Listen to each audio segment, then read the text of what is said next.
Oh, night so stiff the blackberry. I have brought this flower from afar to you. It blooms only one moment like the one to you.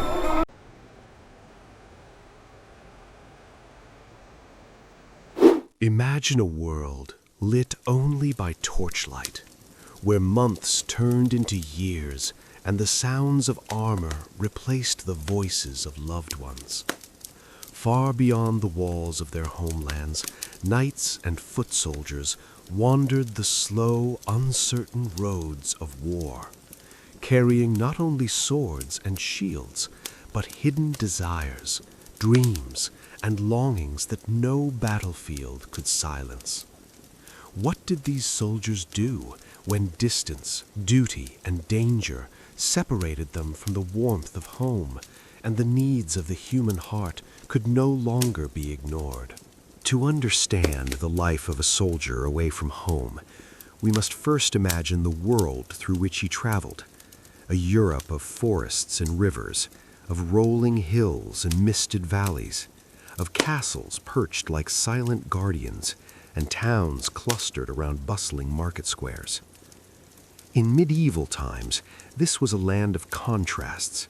The fertile fields of the countryside stretched outward from villages dotted with timber and wattle homes, while towering cathedrals rose toward the sky in cities that thrummed with life, commerce, and worship. Roads, often little more than beaten paths, wound unpredictably through this terrain, carrying travelers along rivers, across mountains, and through forests where sunlight filtered in patches and shadows moved like restless spirits. For a soldier marching with armor, weapons, and provisions, every step along these paths demanded endurance, resilience, and careful navigation. Travel in medieval Europe was slow and arduous. Knights rode upon trained war horses, their armor heavy, the weight pressing against their bodies like a constant reminder of duty. Infantry trudged for miles carrying pikes, bows, or bundles of supplies, their boots sinking into mud after rain or scraping along dust-choked summer roads. Wagons creaked and groaned under loads of food, tents, and the necessities for weeks or months away from home. Every river crossing required courage. Every narrow mountain pass demanded vigilance. Bandits, wild animals, or sudden weather could turn a routine march into a fight for survival. For a soldier marching with armor, weapons, and provisions, every step along these paths demanded endurance, resilience, and careful navigation. The seasons dictated the rhythm of life in war. Spring brought thawed rivers and burgeoning crops, yet muddy roads slowed armies and turned pack animals' hooves into deep impressions. Summer offered long daylight hours and warmer weather, allowing for faster marches and the movement of siege equipment, but heat weighed heavily on armored men and exposed them to sunstroke and fatigue. Autumn signaled harvest when food might be plentiful, but also the coming chill that forced fires into camps. Winter was a season of trials. Icy winds whipped across open plains, snow blocked passes, and frozen rivers sometimes trapped entire columns, delaying campaigns for weeks or months. For soldiers, nature was both ally and adversary, shaping every step of the journey and every decision about movement, encampment, or rest. Castles, standing firm atop hills or nestled in valleys, marked the medieval landscape. To the soldier on the march, a castle was a symbol of safety, authority, and civilization. Its high stone walls and watchtowers could provide shelter for weary men, a place to repair equipment, and perhaps a meal or a warm bed. But castles also reminded soldiers of what lay beyond the battlefield: homes left behind, families to protect, obligations waiting to be fulfilled. Each castle told its own story of sieges survived, of lords and ladies who had lived within its walls, of armies that had come and gone.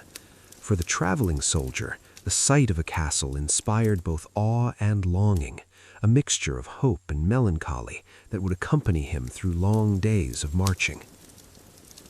camps, however, were a very different kind of place.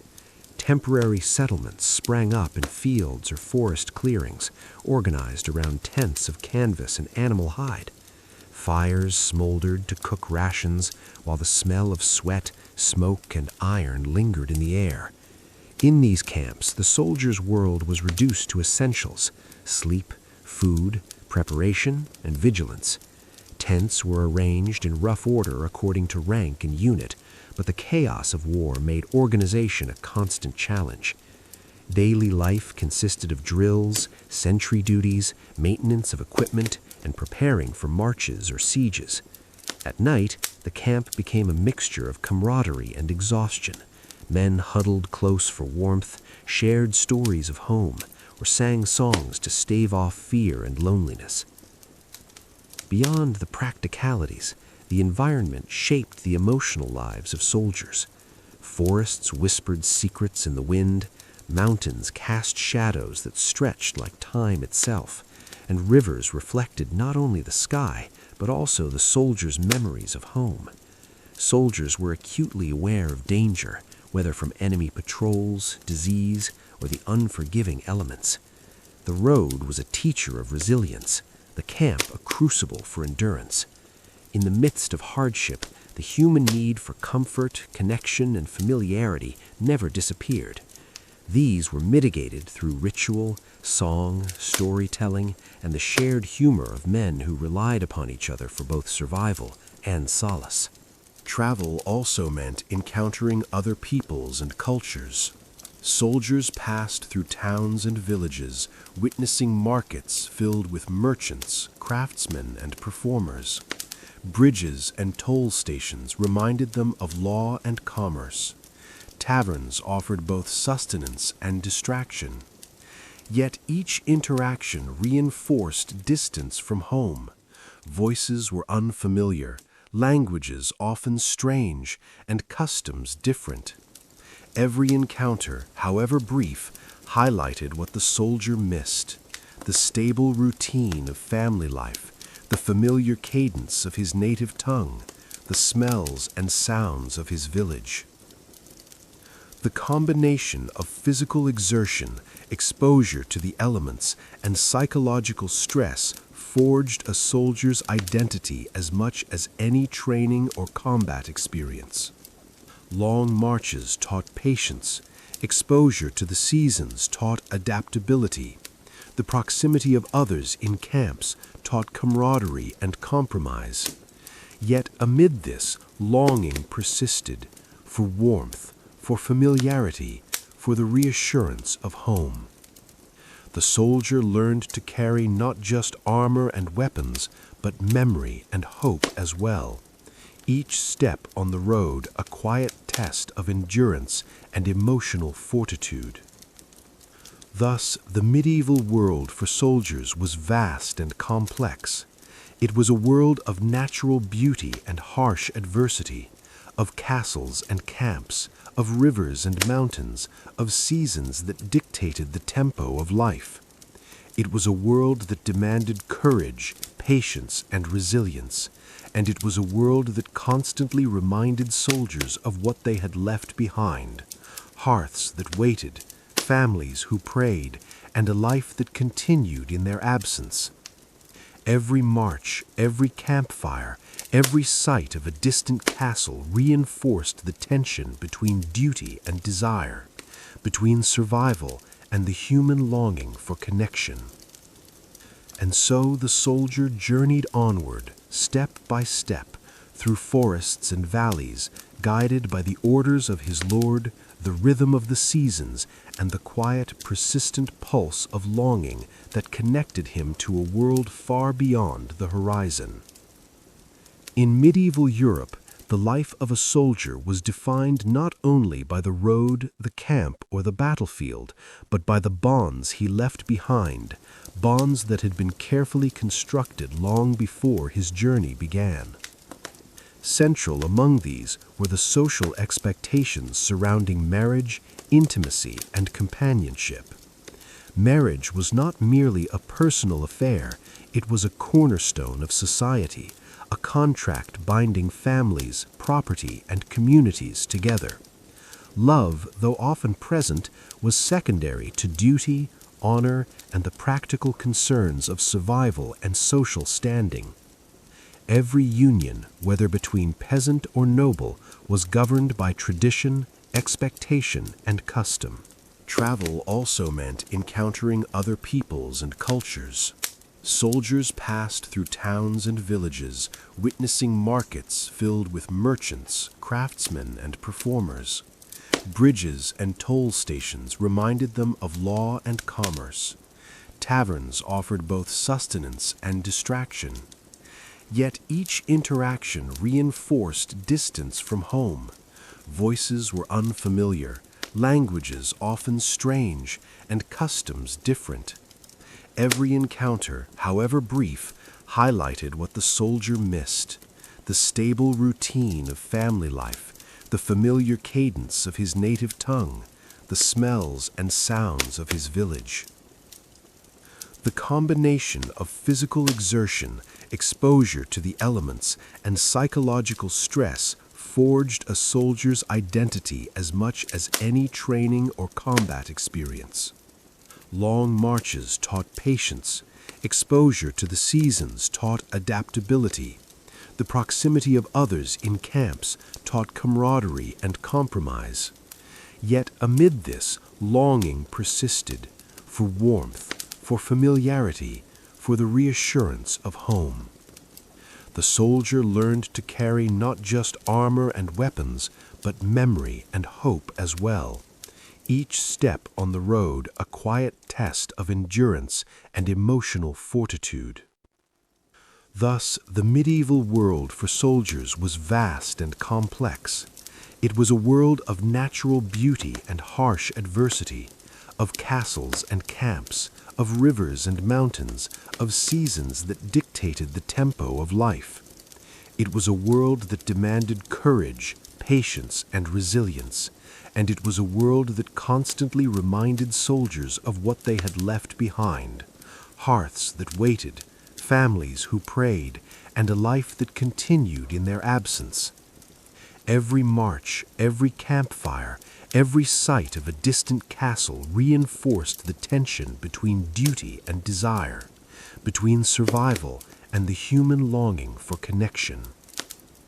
And so the soldier journeyed onward, step by step, through forests and valleys, guided by the orders of his lord, the rhythm of the seasons, and the quiet, persistent pulse of longing that connected him to a world far beyond the horizon. In medieval Europe, the life of a soldier was defined not only by the road, the camp, or the battlefield, but by the bonds he left behind, bonds that had been carefully constructed long before his journey began. Central among these were the social expectations surrounding marriage, intimacy, and companionship. Marriage was not merely a personal affair, it was a cornerstone of society, a contract binding families, property, and communities together. Love, though often present, was secondary to duty, honor, and the practical concerns of survival and social standing. Every union, whether between peasant or noble, was governed by tradition, expectation, and custom. For nobles, marriage was often a political affair. Alliances between families could secure land, wealth, or influence, and sons and daughters were frequently betrothed in childhood to fulfill these arrangements. Yet, alongside these practical considerations, emotional bonds were cultivated. Letters exchanged before departure, small tokens of affection, and even shared prayers were all part of nurturing companionship. For soldiers preparing to leave, these bonds became lifelines, reminders of a home life they hoped to return to, and anchors to their identity in a world suddenly defined by distance and danger.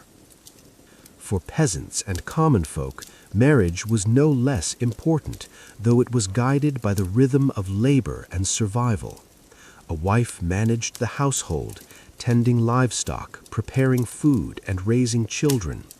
A husband worked the fields, hunted, or performed craft duties, often with the expectation that he would also serve in military campaigns when called.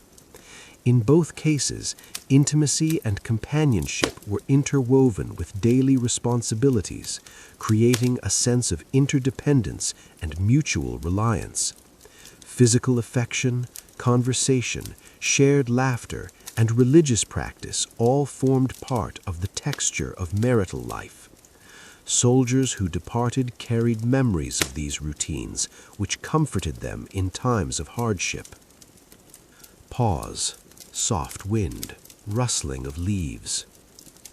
Intimacy in the medieval context was often subtle and ritualized.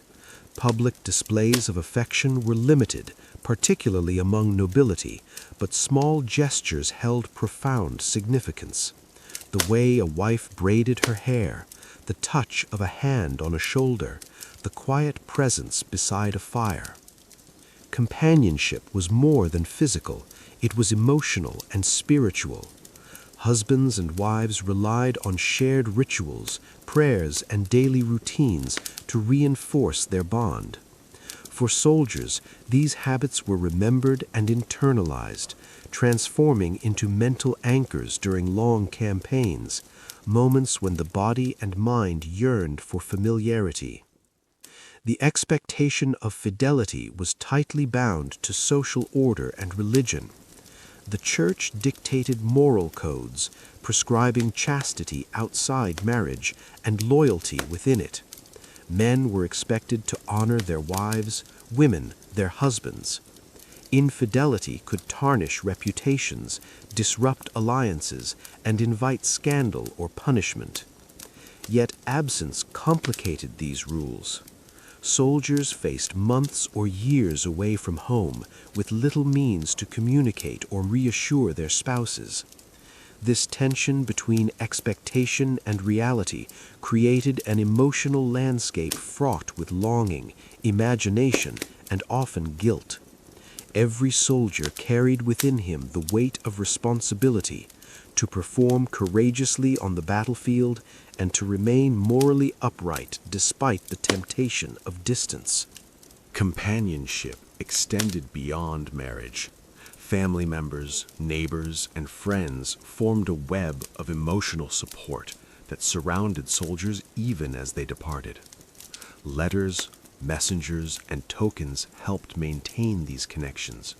Even small objects, a ribbon, a pressed flower, a carved figurine were treasured, carrying with them the essence of home. Soldiers often spoke of these objects in their journals or kept them close at night in the camp, drawing comfort from their familiarity. Emotional survival depended on these practices, on remembering not only who they were, but whose lives they were linked to. For the noble knight, the expectation was also public. He represented his family, his lord, and the ideals of chivalry. How he conducted himself in love and marriage reflected upon his house. Knights were expected to demonstrate loyalty and honor both in battle and in private life. Poetry, songs, and courtly gestures became outlets for desire and expression. Letters to wives or sweethearts were often elaborate, infused with symbolic meaning. These messages offered solace and connection, a bridge across the miles of separation, reinforcing bonds that were tested by campaigns and danger. For common soldiers, companionship relied heavily on routines and shared experience. The absence of formal education or wealth did not prevent them from cultivating emotional lives. Shared stories, campfire songs, and moments of care between comrades provided substitutes for intimacy. A companion's encouragement, a shared meal, or an empathetic ear could temporarily fill the void left by the absence of family. Emotional survival depended on these practices, on remembering not only who they were, but whose lives they were linked to. Desire, in all its forms, was complex. Physical need was intertwined with emotional and spiritual longing. The medieval soldier understood that companionship was more than pleasure. It was sustenance for the soul. Letters, songs, and tokens reinforced this truth, reminding him of what awaited upon return and what he fought to preserve. Even in the harshest conditions, in the cold, in hunger, in danger, the memory of touch, of conversation, of shared laughter provided a kind of quiet refuge. Intimacy also had a moral dimension. Soldiers were guided by codes of honor and religious teachings which emphasized loyalty, virtue, and moderation. To act outside these boundaries invited shame and spiritual risk. Yet within these restrictions, imagination and memory flourished. Men remembered bedtime prayers with their families, the laughter of children, or the gentle guidance of a spouse. These recollections became nightly rituals in the camp, moments of reflection that sustained the human heart, even when the world offered nothing but fatigue and peril. Thus, the medieval soldier's understanding of marriage, intimacy, and companionship was deeply intertwined with social expectation, personal desire, and moral responsibility. To leave home was to leave a network of duties, rituals, and relationships that defined identity. To survive on the road and in battle was to carry these connections inward, to recreate them mentally, emotionally, and spiritually. Every campfire, every march, every quiet night was illuminated by the presence of these memories. They were both shield and compass, guiding the soldier as surely as any banner or command. In this world, intimacy was not merely physical, and marriage was not merely legal. They were both part of a broader landscape of human connection, forming a delicate architecture that sustained life, duty, and courage.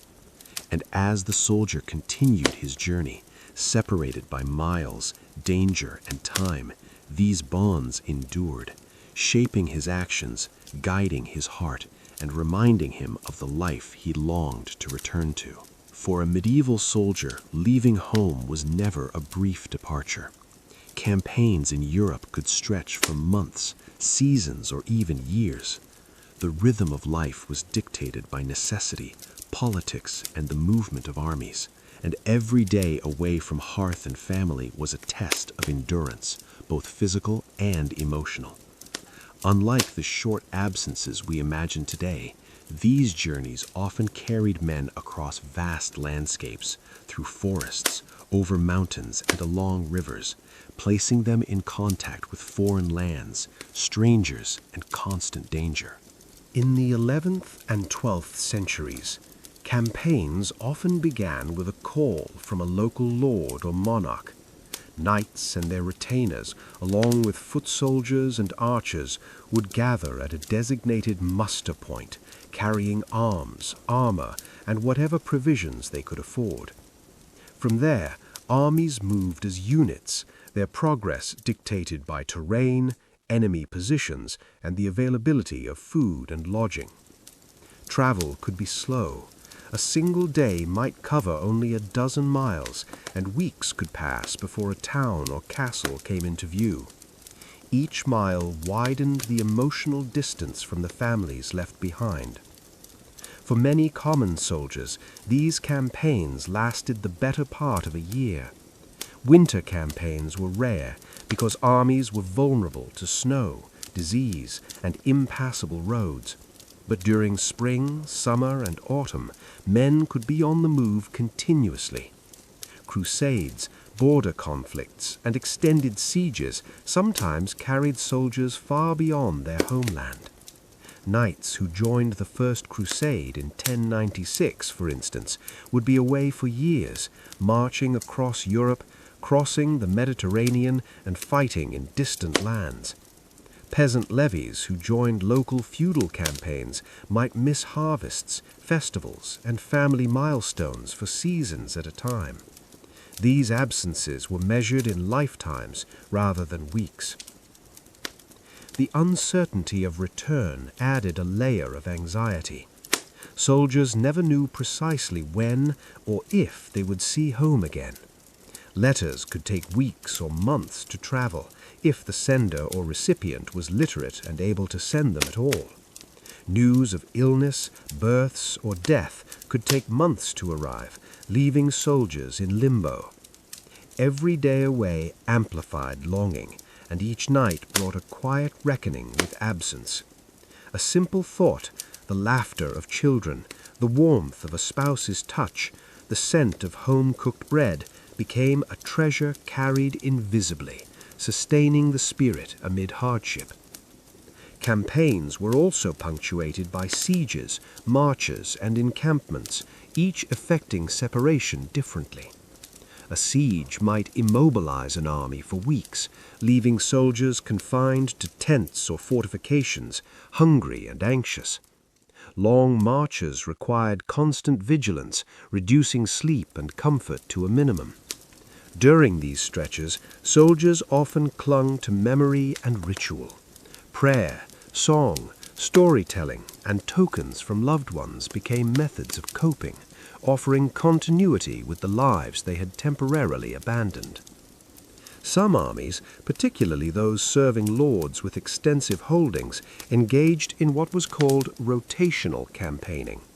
Units might march, fight, and then be recalled home for months, only to be sent back again.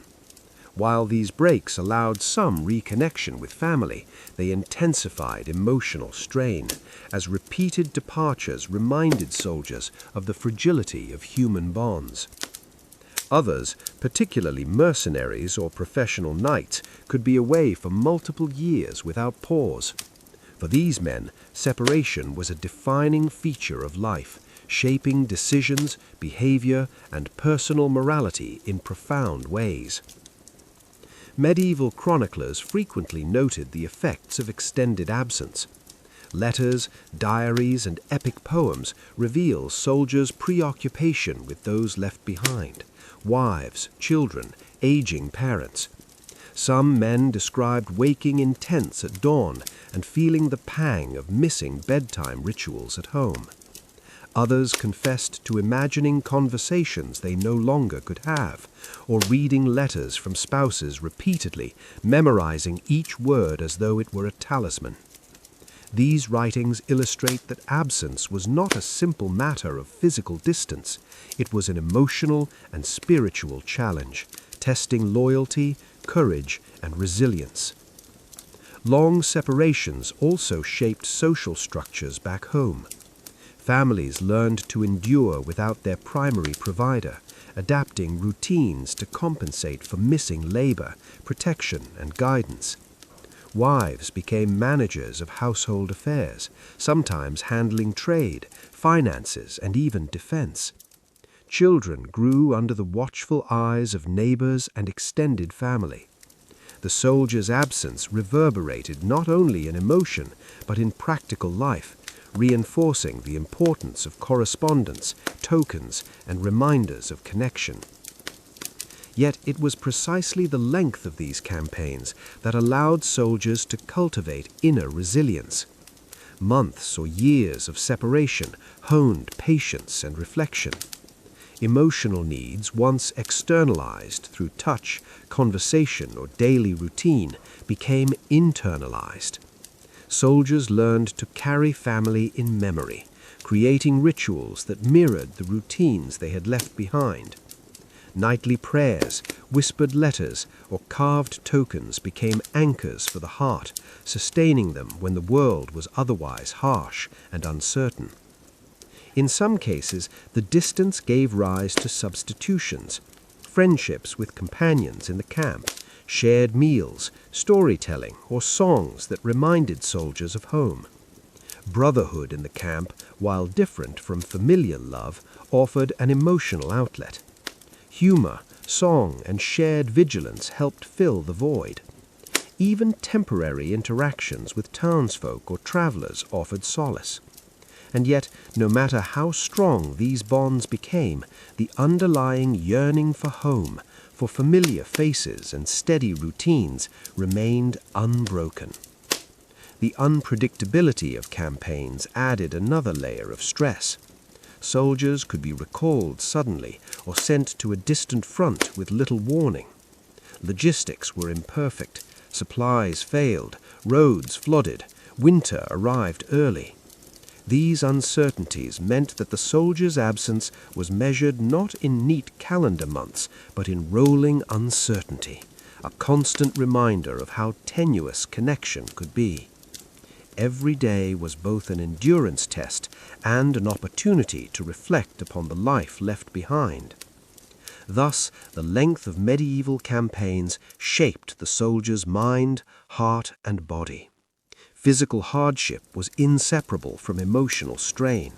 Months and years of separation tested loyalty, courage, and resilience.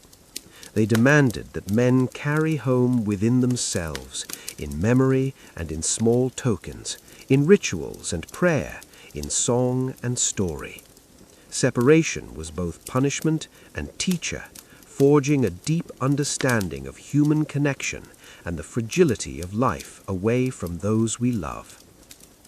And so the soldier marched onward, day after day, across forests, valleys, and mountains, carrying with him the invisible weight of absence, a longing that never faded, a hope that never died, and a bond to home that, though stretched across miles and years, remained unbroken. For the medieval soldier, the battlefield was not only a test of strength and skill, but a constant struggle between two equally powerful forces, survival and the human need for connection. Beyond the clash of swords, the thunder of horses, and the command of banners, there existed a quieter, more persistent challenge, the soldier's own heart.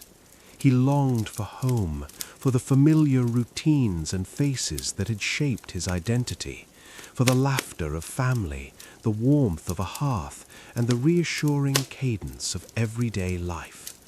Every march, every camp, every night spent under canvas reinforced the duality of his existence, trained for war, yet shaped by love and longing.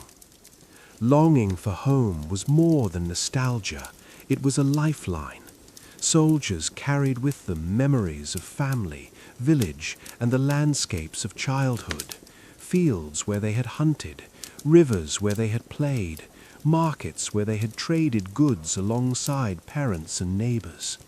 These memories became internal refuges during the uncertainty of campaigns. They reminded soldiers of who they were and why they fought, sustaining identity even when distance, danger, and exhaustion threatened to erode it. A knight on campaign would recall his father's instructions, a wife's advice, or a child's laughter as a form of quiet resistance against the chaos of war. This longing was intertwined with a desire for normalcy, comfort, and affection. Soldiers craved the routines that defined home life, waking with the sun, tending animals, sharing meals, listening to the familiar sounds of hearth and street. In the camp, these desires could not be fulfilled in the same way. Instead, soldiers created small rituals to mimic them. One might light a fire and cook food with care, as if preparing it for a family. Another might whisper a prayer for a loved one, or carve a token to carry close while resting. In these small acts, desire and duty intertwined. Though battle demanded readiness and courage, the human heart found ways to assert itself quietly beneath the roar of swords and the grind of marching boots. The tension between survival and connection was constant. Soldiers faced harsh conditions, exposure to cold, hunger, disease, and enemy attack. Each day demanded vigilance. The body's needs were immediate and urgent, leaving little room for the emotional yearnings of the heart. Yet the mind and spirit resisted being reduced to mere survival. Desire for companionship, reassurance, and emotional fulfillment persisted, often finding expression in subtle forms, a shared story by the campfire, a song passed down from home, or the camaraderie of fellow soldiers. In these moments, human needs asserted themselves even in the harshest circumstances. Camp life offered reprieve and challenge. The proximity of fellow soldiers allowed for shared comfort, but also reminded each man of what he missed. Brotherhood provided an emotional outlet. Men exchanged tales of home, comforted one another in illness, and laughed together to mask fear. Yet these connections, though meaningful, were never a replacement for the familial and intimate bonds that had defined life before war. Each night, soldiers would lie beneath canvas or under the open sky, carrying memories and hopes in their hearts, negotiating silently between duty and longing. Desire for normalcy was also shaped by observation and imagination. Soldiers compared the chaotic, transient world of the camp to the ordered rhythms of home. They imagined the sound of children playing, the smell of fresh bread, the warmth of a hearth. These imagined comforts were not fantasy, but a psychological strategy to endure the unyielding rigors of the march. Memory, imagination, and ritual became as vital as sword and shield, providing a scaffold for emotional survival. Identity, too, was maintained through this tension. Soldiers understood themselves not only as fighters or servants of a lord, but as sons, husbands, and fathers. To preserve identity in the midst of displacement required conscious effort. Letters, if possible, were written and treasured. Tokens of home, a piece of cloth, a carved symbol, a pressed flower, were carried as reminders of obligations and love. Religious practice also reinforced identity, giving structure to thought, offering moral guidance, and creating a spiritual connection to the life left behind. Survival instinct and desire for connection were not mutually exclusive, but they often competed. Hunger demanded focus, danger demanded vigilance, yet men found ways to integrate emotional needs into practical survival. Campfire songs could boost morale. Stories of loved ones reminded soldiers why they endured. Moments of quiet reflection at dawn or dusk allowed for remembrance and reassurance.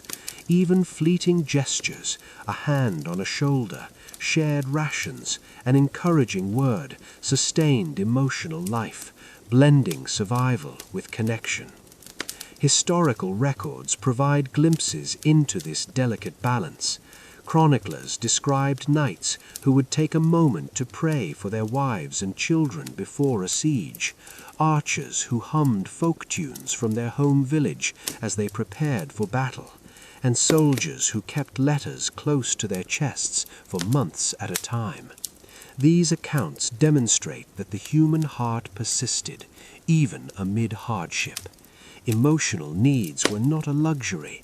They were essential to endurance, resilience, and the capacity to fulfill one's duties. In many ways, the battlefield magnified the human experience rather than diminishing it. The hardships of war sharpened awareness of connection, intensifying longing, memory, and desire. Soldiers became keenly attuned to small comforts, a warm fire, the laughter of comrades, the faint scent of a familiar plant. Even when cut off from family for months, the mind and heart actively preserved home in memory, sustaining identity and reinforcing moral and emotional frameworks. Ultimately, the medieval soldier learned that survival was inseparable from connection. Courage in battle was fueled not only by training or obligation, but by love and longing. Resilience was sustained by memory, ritual, and companionship. And while separation from home and family created profound hardship, it also revealed the enduring capacity of the human heart to desire, to remember and to connect even in the most unforgiving circumstances. Thus, every soldier who marched across forests and mountains, slept beneath canvas, and faced the perils of war, carried more than armor and weapons.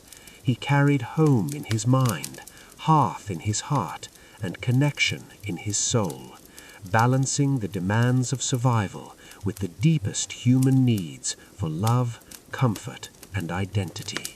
In the quiet hours of the night, when the camp had settled and the clatter of armor had faded into distant echoes, soldiers often reached into their small pouches, worn leather or cloth satchels slung over shoulder or belt, and withdrew treasures more precious than gold, letters from home. These were not ordinary notes, they were lifelines, delicate yet enduring, carrying the voices of wives, sweethearts, mothers, and children across miles of distance, forests, rivers, and mountains. Each fold of parchment, each pressed wax seal was a conduit of emotion, a tangible proof that the world they fought to protect still existed, still waited for them. Writing a letter in medieval Europe was laborious. Materials were scarce and expensive. Parchment or vellum had to be prepared carefully. Ink was mixed from soot, iron, or plants. Quills were sharpened and trimmed. The soldier who could write took great care in forming words, knowing that each stroke carried weight far beyond its immediate meaning. The choice of words, the phrasing, even the spacing between lines communicated affection, concern, and longing. A simple sentence, "I pray for your health each day," could carry more comfort than any material gift. The act of writing, slow and deliberate, became a ritual of devotion in itself. For soldiers who were illiterate or less practiced in writing, intermediaries helped convey messages. A scribe, a fellow soldier, or a chaplain might copy the letter or take dictation.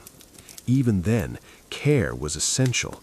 A poorly written letter risked miscommunication, but more importantly, it risked failing to deliver the emotional essence of the sender. Soldiers understood that letters were fragile vessels. They needed protection. Hence, the pouch became essential, a safe haven for these precious documents. Leather, cloth, or tightly wrapped bundles kept the letters from moisture, wear, or loss during marches, river crossings, and the chaos of battle. Carrying letters close to the body was both practical and symbolic. Worn over the shoulder or hidden beneath armor, these pouches allowed soldiers to maintain a tangible connection to home. The feel of parchment against hand or chest reminded them of love and loyalty.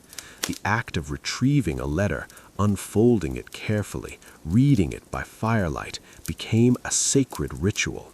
Each word resonated, each phrase evoked images of home, and for a few fleeting moments, the camp, the march, the danger, and the uncertainty faded into a quiet intimacy. Letters served multiple purposes. Beyond the practical communication of news, they were emotional sustenance. A wife's description of daily life, the children at play, meals prepared, neighbors gossiping at the market, recreated a world the soldier had left behind. Even small details mattered. The sound of a bell at dusk, the scent of newly baked bread, or the colors of fields in spring. Each description reminded the soldier of what he fought for and anchored his sense of identity amid the flux of campaigns. Soldiers also carried love letters as a form of moral reinforcement. Medieval campaigns demanded discipline, courage, and restraint. The knowledge that a beloved awaited their safe return motivated men to endure hunger, cold, and danger. The letter acted as a reminder of duty intertwined with affection. The words of a spouse or sweetheart were both balm and compass. They soothed fear and guided behavior.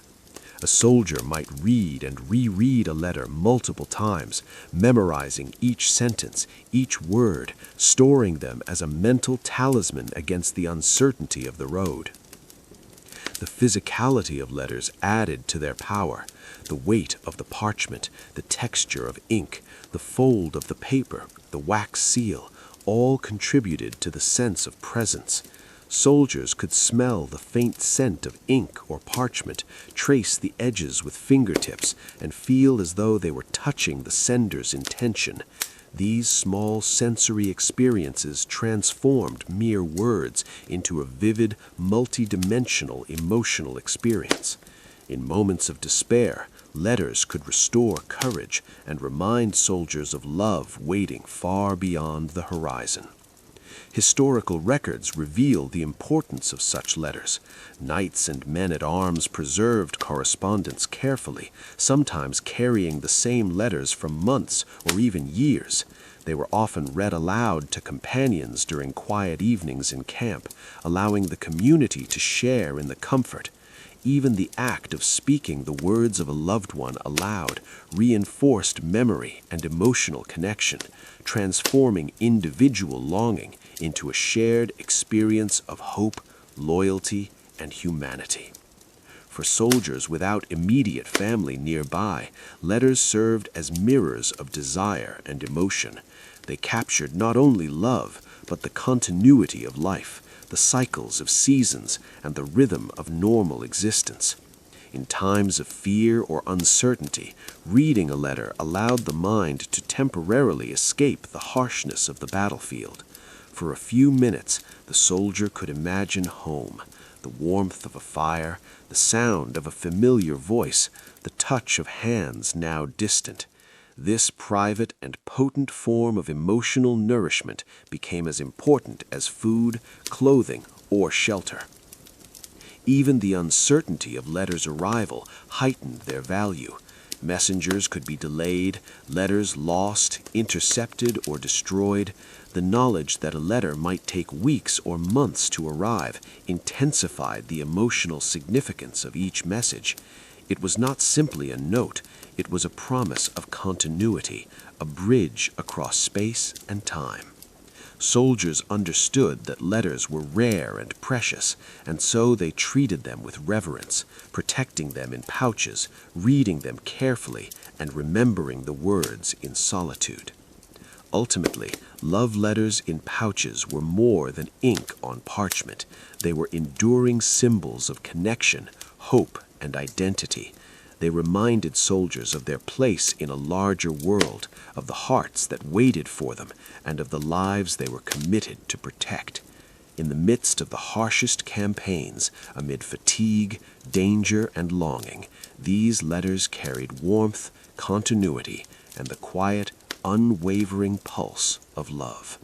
Each pouch, each letter was a lifeline, small, tangible, and infinitely precious. And so, in the long nights beneath canvas or stars, the soldier reached for his letters. In their words, he found solace. In their fold, he found home. And in carrying them close to his body, he carried hope, a reminder that distance, danger, and time could never erase the bonds of love. While letters carried words, tokens carried presence. Across medieval Europe, soldiers traveling far from home often clutched small objects, ribbons, lockets, carved icons, each infused with the love, memory, and identity of those they had left behind. These objects were more than mere trinkets. They were talismans of connection, physical anchors for hearts stretched across leagues of forests, mountains, and rivers. Within their small forms lay the power to transform a soldier's camp, march, or battlefield into a space where home, love, and longing could still be felt. Ribbons, simple yet profound, were among the most common tokens. A piece of cloth braided by a wife, tied in a bow or colored with the favorite dye of a loved one, could be worn around the wrist, fastened to a belt, or sewn into clothing. Each ribbon carried tactile memory, the roughness of thread, the scent of its maker, the colors that signified emotion. When touched, it reminded the soldier of the hands that had crafted it, of conversations shared, of evenings by the hearth. In the monotony of camp life and the uncertainty of marches, a ribbon could serve as a quiet conduit of reassurance and courage. Lockets, often small and intricately fashioned from metal or wood, held even more intimate significance. Some contained hair, a miniature portrait or a pressed flower, a fragment of home preserved in enduring form. Soldiers wore these lockets close to the heart, beneath armor, or hidden in clothing. Their presence offered comfort in moments of fear, despair, or exhaustion. A glance at the locket, a careful touch, or a whispered thought of the person it represented could evoke warmth and restore resolve, even in the harshest conditions. In this way, the locket was both practical and sacred, a talisman against the coldness of absence. Icons, carved religious symbols, painted medallions, or small crucifixes, served a dual purpose. They reflected both spiritual devotion and personal connection. A soldier might carry an icon gifted by a family member, intertwining faith with affection. In moments of danger or uncertainty, he could hold it, pray over it, or use it to remember home. Icons became focal points for meditation and memory, connecting the immediate peril of the battlefield with the enduring certainty of love and spiritual life. In essence, each icon was a bridge between the material and emotional worlds, sustaining courage and grounding the heart. Tokens were also instruments of imagination. They allowed soldiers to picture the faces, voices, and gestures of loved ones in precise detail. A ribbon might suggest the curve of a hand, a lock of hair the cadence of speech, a carved icon the expression of eyes. In handling these objects, soldiers could reconstruct moments of intimacy, recreate the rhythms of home, and experience, however briefly, the warmth of presence. Even as battle, march, or fatigue pressed upon them, these small items provided a sanctuary of memory and imagination. Tokens were portable, resilient, and personal. Unlike letters, which might be lost or delayed, these small objects could remain in the soldier's possession through the harshest conditions, river crossings, mud, rain, or long months of travel. They became constant companions, hidden in pouches, tucked inside tunics, or strapped beneath armor. Their tactile nature meant that even a brief touch could convey profound emotional reassurance. In many cases, the very act of carrying a token reaffirmed the soldier's commitment to home and the life awaiting him beyond the campaign. Historical accounts show the importance of tokens in daily life. Chronicles describe soldiers clutching lockets while on watch, smoothing ribbons as they prepared for battle, or holding icons during moments of prayer and reflection. In these small rituals, men maintained a connection to family, memory, and moral purpose. Tokens were not mere sentimental objects, they were instruments of psychological resilience, grounding soldiers in continuity, identity, and hope. They reminded men that love, loyalty, and presence transcended distance, even when the world seemed dominated by uncertainty and peril. The symbolism of tokens extended beyond the personal. A ribbon tied to a helmet or locket tucked beneath armor could signal devotion and loyalty to comrades as well as loved ones. They were subtle markers of identity, courage, and emotional strength. A soldier carrying these items was reminded not only of who awaited him at home, but of the values he embodied: honor, faithfulness, and the human capacity to sustain connection across distance. Even the smallest object became a source of agency, giving soldiers the sense that they could maintain bonds despite separation. Tokens also encouraged ritualized interaction with memory. Soldiers might touch a ribbon before sleep, whisper prayers over a locket, or contemplate an icon before a march. These repetitive actions created psychological stability, turning fleeting objects into anchors for thought, emotion, and moral grounding. In this way, tokens became extensions of memory and imagination, allowing the soldier to sustain his identity and emotional life amid the transience and unpredictability of campaigns. The power of tokens lay in their intimate, tangible nature. A ribbon, lock, or icon could not convey detailed news, but it carried presence. It reminded the soldier that love existed beyond the immediate horizon, that affection was real, and that life continued even when danger, distance, and duty threatened to overwhelm them. Each object was a small yet enduring lifeline, a physical manifestation of hope, memory, and desire. In their hands, soldiers could touch the invisible bonds that kept them human, aware, and connected. And so, as soldiers lay beneath canvas or stars, marching through forests, crossing rivers, or preparing for the uncertainty of battle, their tokens remained close. Each ribbon, locket, or icon whispered of home, love, and continuity. Each served as a quiet companion, a bridge across distance, a talisman of courage, and a reminder that the heart, even in the harshest of worlds, could remain connected, steadfast, and alive. In the long stretches of medieval campaigns, when soldiers marched across forests, plains, and hills, the mind became as important a refuge as any tent or fire. Letters could be read, tokens touched, prayers offered, but the most potent connection often existed in imagination. Soldiers conjured the faces of their wives, sweethearts, and loved ones, turning thought into a private sanctuary. These imagined faces, vivid and enduring, carried with them the warmth of touch, the sound of laughter, and the rhythm of everyday life, sustaining the heart when letters, tokens, and distant memories alone were not enough.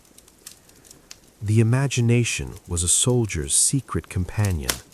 Alone in a cold tent, resting by a dying fire, or sitting on a muddy roadside, he might close his eyes and reconstruct the familiar contours of a beloved's face. The curve of a smile, the tilt of a head, the sparkle of eyes in sunlight, all could be recalled with astonishing clarity. In these moments, the distance between hearth and camp seemed to shrink. The imagined presence of a loved one created a sense of continuity, preserving identity, love, and hope even amid the harshest circumstances. Medieval soldiers often drew on sensory memory to enrich these imaginings. They recalled the scent of a spouse's hair, the texture of their hands, the cadence of voice, or even the familiar rhythm of a shared song.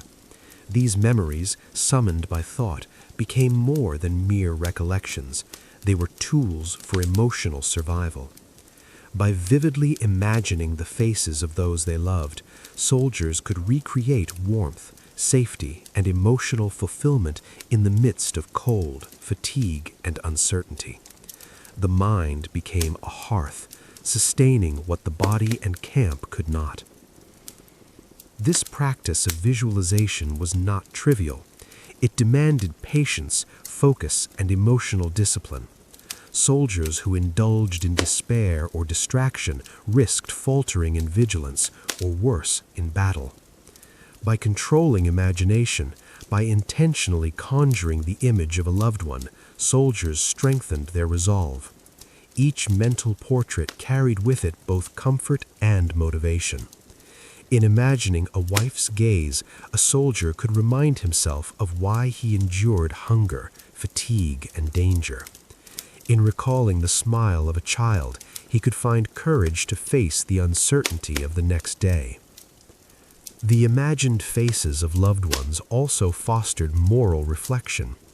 Soldiers considered the life they had temporarily left behind, the obligations of husband, father, or son, and the promise of return.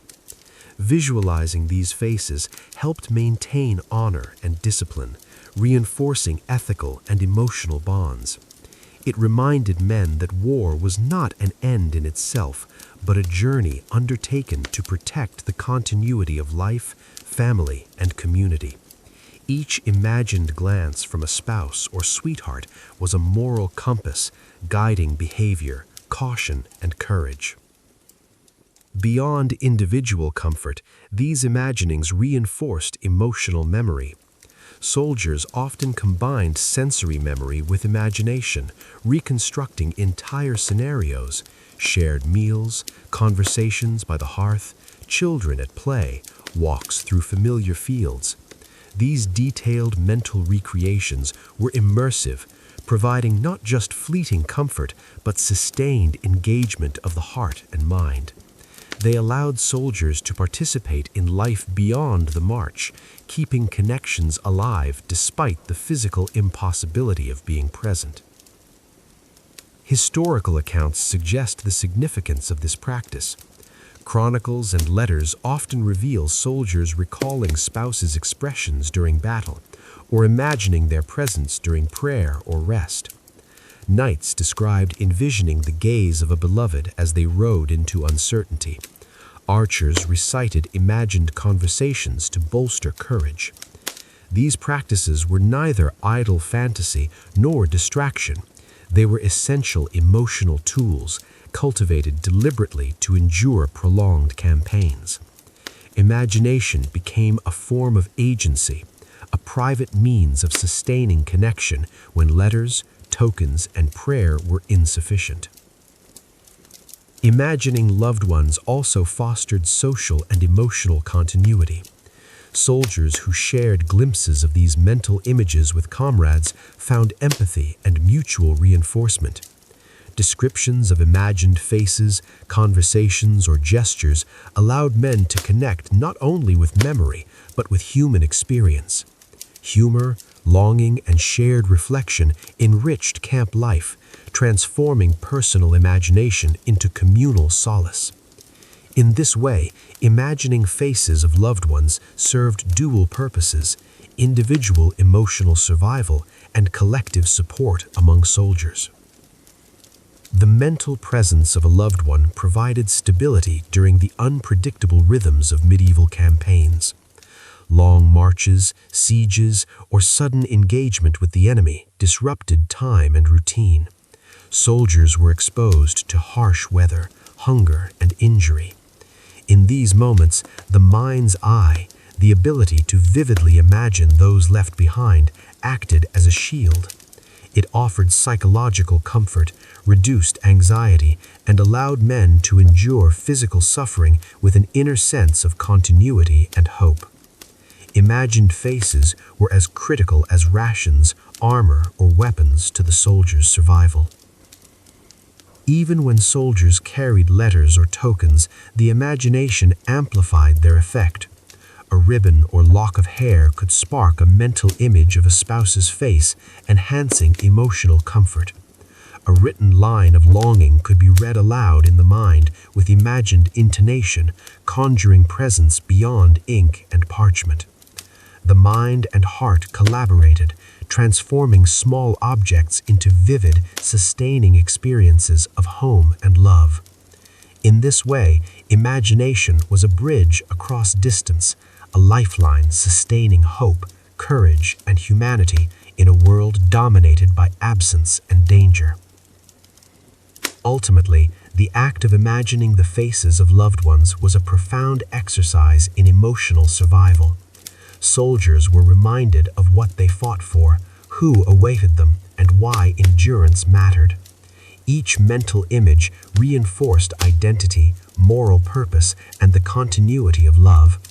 It was an intimate, private practice, performed beneath tents, stars, and campfires, yet it shaped actions, courage, and resilience every day. The mind became a hearth, the heart a conduit, and the imagination a vessel connecting war to home, distance to intimacy, and hardship to hope. And so, as the soldier marched, rested, or prepared for battle, the faces of wives and sweethearts lived vividly in his mind. They were companions when all else failed, guides in the darkness, and enduring reminders that the bonds of love could transcend distance, danger, and time. Imagination was not mere fantasy, it was sustainment for the heart, courage for the body, and a quiet bridge back to home. In the long stretches of medieval campaigns, when armies moved across forests, mountains, and plains, memory became more than a tool for reflection, it became a lifeline.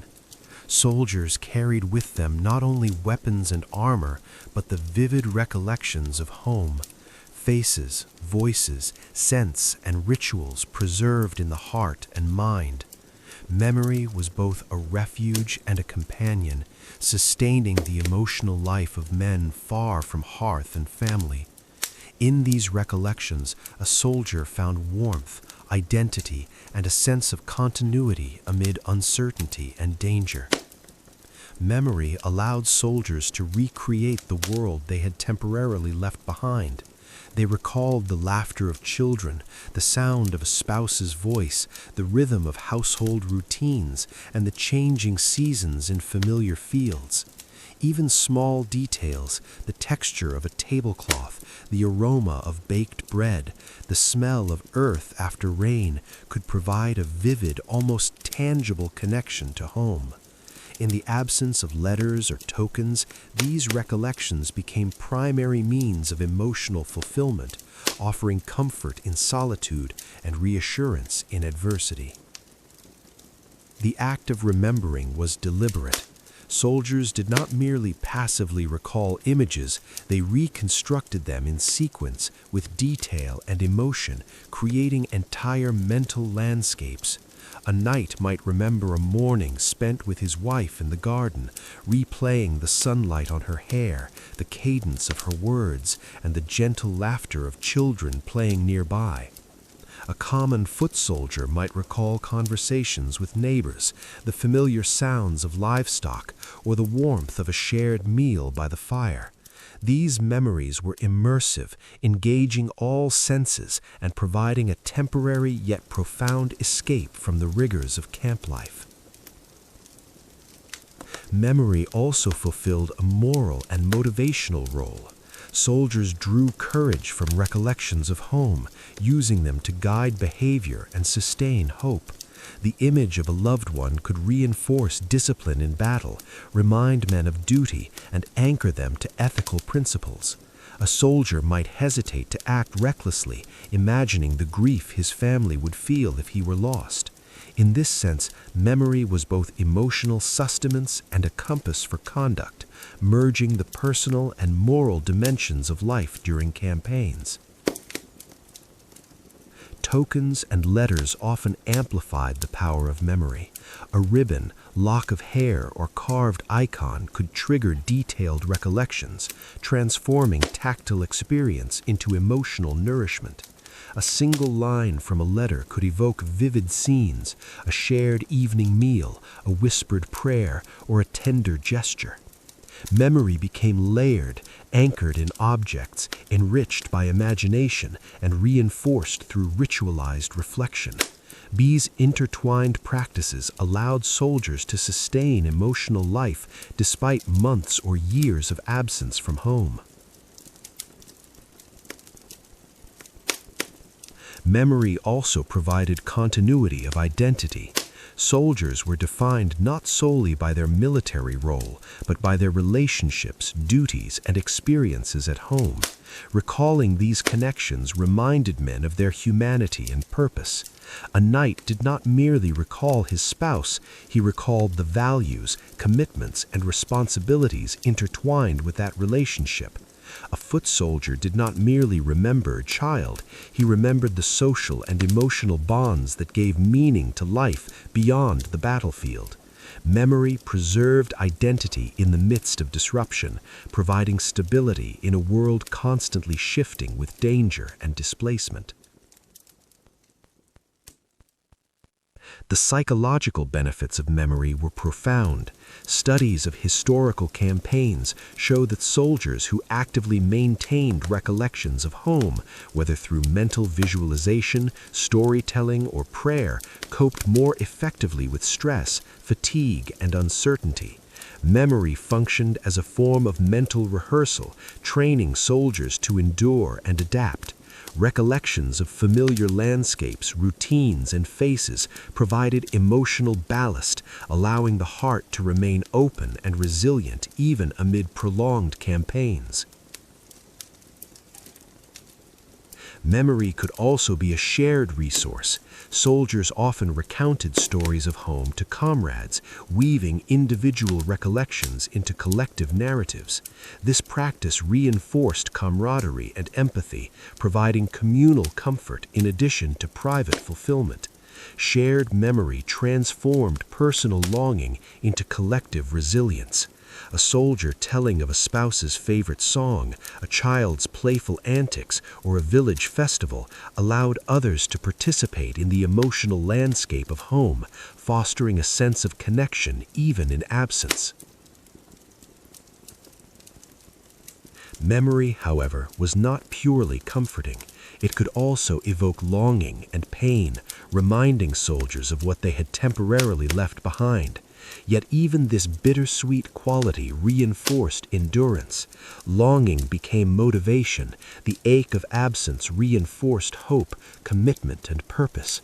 Soldiers learned to balance reflection with action, allowing memory to sustain without overwhelming. In this way, memory became both a mirror and a compass, reflecting the life left behind and guiding the soldier through the trials of the present. Religious practice often intertwined with memory.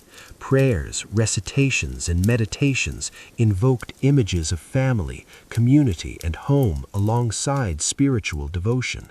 A soldier might visualize a loved one while making the sign of the cross, reciting a psalm, or lighting a candle in thought. These acts reinforced both spiritual and emotional sustenance, merging sacred and personal realms. Memory in this context was transformative, a medium through which love, devotion, and identity were preserved across distance and danger. Ultimately, the power of memory lay in its persistence and adaptability. A soldier could recall, reconstruct, and reimagine countless details, turning the mind into a living sanctuary of emotional fulfillment.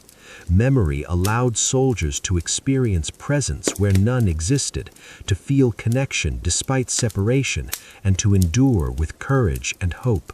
Letters, tokens, prayer, and imagination all supported this practice, but memory itself was the enduring engine of emotional life, sustaining men in ways both subtle and profound.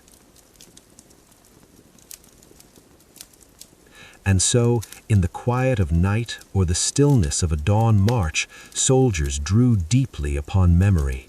Faces, voices, gestures, and places of home were summoned again and again, creating an invisible tapestry of love and connection.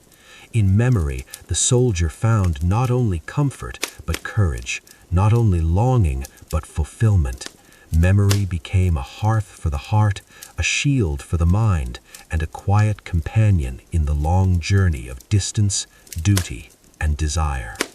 In the shadowed twilight of medieval camps, As the day's march ended and soldiers laid down their burdens, one of the most profound forms of connection emerged, the shared stories and companionship around the campfire. This was a space where swords and armor were set aside, where fatigue softened the edges of rank, and where the human need for companionship could flourish. In these moments, brotherhood was not just a matter of necessity, it was a lifeline. The fire's warmth illuminated faces lined with exhaustion and dirt, yet in those faces gleamed a shared understanding, a tacit acknowledgement that each man depended on the other for survival, for comfort, and for moral support. Campfires became the center of communal life. Soldiers clustered close to the flames, sharing small portions of rations, exchanging news from home, and recounting the day's trials. In these exchanges, stories of valor, near misses, and sometimes humorous misadventures were recounted. Knights would recount feats in the field, foot soldiers described narrow escapes, and archers shared precise memories of striking a distant target. These stories, whether heroic, tragic, or comical, served multiple purposes. They strengthened bonds, reinforced identity, and created a shared narrative that linked each man to the group and the broader world beyond the battlefield. The power of storytelling lay in its dual nature. It entertained and it anchored. In the harshness of campaigns, the cold, the mud, the endless march, stories provided respite from immediate concerns, while simultaneously embedding soldiers within a network of trust and understanding. Listening to a comrade recount a tale allowed one to experience courage, humor, or love vicariously. Sharing a story offered validation and recognition, reminding soldiers that their experiences were part of a larger human continuum. Through campfire narratives, soldiers maintained not only emotional resilience, but also a sense of identity and belonging. Brotherhood in these settings was a tangible, lived experience. Soldiers depended on one another for survival, for watch rotations, tending wounds, or sharing rations. Yet these practical bonds were deeply intertwined with emotional support. The act of sitting together around a fire, listening, laughing, and exchanging tales reinforced solidarity. A soldier could read the expressions of his companions, noting worry, amusement, or pride, and feel reassured that he was not alone in his fears or desires. The shared experience of story and reflection created invisible threads of loyalty and care, strong enough to endure months or years of separation from home. Storytelling also allowed soldiers to process fear and trauma. Battles were unpredictable, and the aftermath could be disorienting. By recounting encounters with danger, soldiers could make sense of chaos, assign meaning to events, and find relief from lingering anxiety. The ritual of narrative transformed terror into shared knowledge, fostering resilience. A story told aloud became a bridge between individual experience and communal wisdom. Humor, exaggeration, and embellishment were often employed not to deceive, but to soften the impact of harsh realities, making the unbearable more bearable. Campfire narratives often extended beyond the day's events. Soldiers recounted legends from home, songs passed down by parents, and tales of ancestors or local heroes. In these narratives, values such as loyalty, honor, bravery, and cunning were celebrated. The campfire became both a classroom and a theater, a space where soldiers learned, reflected, and entertained themselves while reinforcing bonds of shared understanding. Even silence around the fire contributed to brotherhood. Soldiers sat together, sometimes saying little, yet drawing comfort from proximity. The simple presence of another human being, listening or watching, was a profound balm against loneliness. In these quiet moments, companionship existed without words, sustaining morale through the subtle reassurance that one was not alone in the vast, unpredictable landscape of medieval campaigns. Historically, chroniclers describe how soldiers treasured these campfire gatherings. Knights, archers, and men-at-arms documented nights spent laughing, sharing memories of home, and exchanging counsel. Such records show that these moments were as vital as rations or armor. Emotional survival depended on connection as much as physical survival depended on skill and equipment. Brotherhood around the fire created an invisible web, supporting men through isolation, danger, and the relentless demands of war. Brotherhood also allowed for the exchange of wisdom and experience. Older soldiers passed on knowledge to the young, where to find water, how to navigate terrain, how to anticipate enemy movements, and even strategies for coping with homesickness. Storytelling was thus both entertainment and education, blending memory, humor, and counsel. In these shared moments, the camp became a community, a microcosm of home, where survival, morality, and camaraderie coexisted. Ultimately, the fires below illuminated more than faces. It illuminated hearts. The shared stories, the attentive listening, and the communal laughter forged bonds that extended beyond the temporary space of campfires. Soldiers who returned home from campaigns often carried memories of these gatherings as vividly as memories of battle or landscape. In them, they remembered friendship, empathy, and the quiet strength of human connection. Brotherhood, cultivated in the warmth of firelight, became a moral and emotional anchor, sustaining soldiers in ways that letters, tokens, or memories alone could not. And so, as soldiers finally turned to sleep beneath tents or stars, they carried with them more than exhaustion. They carried the warmth of shared stories, the comfort of companionship, and the invisible bonds forged in the glow of firelight. In these moments, brotherhood transformed the camp into a sanctuary, where hearts were held, laughter echoed, and courage was renewed for the days to come. In the endless march of medieval campaigns, soldiers faced more than physical hardship. Cold nights, hunger, blisters, the unrelenting weight of armor, and the constant threat of battle pressed upon them day after day. Yet, amid these trials, one of the most vital forms of resilience emerged not from weapons or strategy, but from humor, songs, and storytelling. These seemingly simple acts became powerful tools of psychological escape, providing relief from fear, solitude, and monotony, and forging a mental and emotional buffer against the unyielding demands of war. Humor, often crude, irreverent, or dark, served as a pressure valve for the mind. Soldiers joked about missteps, blunders, and the absurdities of camp life, a mule that refused to move, a burnt stew, or the awkward clumsiness of a fellow recruit learning to march in formation. Laughter, shared freely around campfires or in the quiet of tents, provided a collective balm.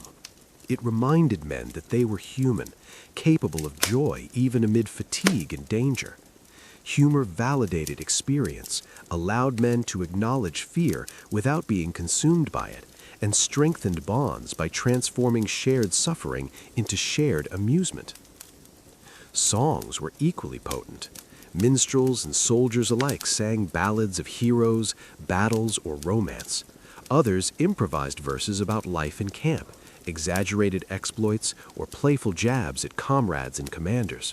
Singing together created rhythm, structure, and emotional release. A song's melody carried a momentary escape from cold, mud, and hunger. A familiar tune could conjure the sights and sounds of home, a village festival, a family meal, or a church service. providing comfort through memory and imagination. Even in silence, the refrain of a song hummed in the mind, offering continuity and solace in uncertain times. Storytelling, too, was a refuge. Soldiers recounted tales of distant lands, legendary knights, clever peasants, or ghosts haunting forgotten castles. In telling and hearing these stories, men participated in an imaginative world separate from the harsh reality of marches and skirmishes. Stories allowed the mind to wander safely, to explore adventure, heroism, or humor without risking life. They were rehearsal spaces for courage, empathy, and moral decision-making. Through narrative, soldiers maintained a sense of agency over their inner world, balancing the chaos of external events with the order and creativity of imagination. The combination of humor, song, and storytelling created a psychological ecosystem in the camp. Laughter relieved tension and anxiety. Music engaged emotion and memory, transporting the mind to safer, happier times. Stories provided context, moral reflection, and imaginative stimulation. Together, they offered a multi-layered escape that allowed soldiers to process fear, reaffirm identity, and retain hope. In essence, these cultural practices became as vital to survival as rations or weapons, nurturing the spirit when the body was exhausted and the mind anxious. These forms of escape were also social. Humor could mock hierarchy lightly, creating a temporary leveling of rank and fostering intimacy. Songs and stories were performed collectively, creating shared experience and reinforcing bonds. Soldiers laughed together, sang together, and listened together, transforming the solitary act of coping into a communal ritual. Emotional burdens were distributed, anxiety softened, and morale bolstered. The camp became a theater of shared human resilience, where imagination and play interwove with duty and survival. Even in the midst of fear, these practices proved transformative. After a harrowing battle or a long, treacherous march, a well-timed joke or familiar song could restore a sense of equilibrium. Soldiers remembered their loved ones, imagined peaceful places, or celebrated small victories through verse and story. Humor allowed them to confront mortality without being overwhelmed by it. Songs reminded them of continuity and belonging. Stories nurtured courage and moral clarity. Together, they created a psychological escape that was immediate, portable, and enduring. Historical accounts reflect the ubiquity and significance of these practices. Chroniclers describe soldiers improvising comic songs during sieges, exchanging jokes at watch rotations, or recounting amusing tales of misadventures on the march. Minstrels attached to armies performed both for entertainment and for morale, providing structured relief, while soldiers internalized these patterns for private mental use. Humor and story became embedded in the daily rhythms of camp life, an essential layer of resilience interwoven with physical training and tactical discipline. Moreover, humor and storytelling served to mediate fear and reinforce courage. By laughing at danger, soldiers deflated its power. By creating stories that emphasized cleverness, bravery, or moral triumph, they rehearsed courage mentally. Songs and narrative reframed experience, allowing men to impose order on chaos and meaning on uncertainty. In doing so, these acts preserved mental health, strengthened resolve, and maintained emotional equilibrium across weeks, months, and sometimes years of separation from home. The psychological escape offered by humor, songs, and storytelling was subtle but profound. Soldiers did not escape reality in the sense of avoidance. Rather, they layered reality with imaginative, communal, and emotional scaffolding that made endurance possible. Nights around the campfire became training grounds for resilience, lessons of patience, empathy, courage, and connection hidden within laughter, melody, and narrative. They transformed the camp from a space of hardship into a microcosm of home, community, and emotional sustenance. Thus, when soldiers finally lay down to sleep, they carried more than exhaustion. They carried stories, songs, and jokes that reminded them of home, of friendship, and of the enduring power of human creativity. Humor, music, and storytelling allowed them to traverse distance, danger, and despair. They were tools for survival, companions for the lonely, and windows into the worlds they longed to return to, the hearth, the village, and the embrace of loved ones. In the medieval soldier's life, the mind and heart were tested as much as the body. Through laughter, melody, and tale, the spirit was preserved, hope nurtured, and loneliness alleviated. In these small, shared acts of psychological escape, soldiers found refuge, strength, and the enduring reminder that even amid war, human connection, joy, and imagination could survive. For the medieval soldier, sleep was more than a physiological necessity. It was an essential refuge from loneliness, fear, and fatigue. After long days spent marching through mud, forests, and hills, enduring the harshness of weather, hunger, and the constant threat of battle, nightfall offered not merely rest for the body, but sanctuary for the mind and heart. Sleep became a private haven, a temporary suspension of the relentless demands of duty, where soldiers could retreat into the quiet of imagination, memory, and subconscious renewal. In the camps, conditions were often uncomfortable. Soldiers lay on straw, rough cloth, or the cold earth itself, sometimes under tents, sometimes beneath the stars. The rhythmic sounds of night, distant river flows, the creak of tents, the occasional night bird, created a natural lullaby, a cadence that separated the present from the chaos of the day. Into this rhythm, the mind could enter a state of reflection, consolation, and imaginative presence. Sleep was the closest one could come to physically being at home, even while surrounded by comrades and the ever-present reminder of war. Loneliness in the camp was an omnipresent companion. Letters and tokens offered connection, memory provided solace, and songs or stories created temporary emotional relief. But sleep allowed the soldier to internalize these connections. In dreams or the quiet transition into sleep, the mind could conjure the warmth of a hearth, the laughter of children, the voice of a spouse.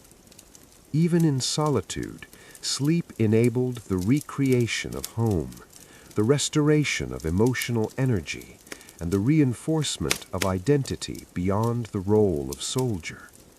It was a space where longing and comfort met, where absence could be softened and presence simulated. The ritual of preparing for sleep was in itself a form of emotional stabilization. Soldiers might clean their weapons, arrange their bedding, or retrieve a letter, ribbon, or locket from a pouch, holding it briefly as a bridge between wakefulness and rest.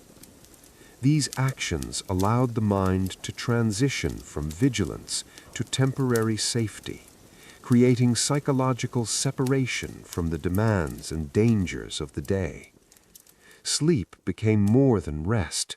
It was a carefully cultivated sanctuary, a period where the human heart could recalibrate emotionally as well as physically.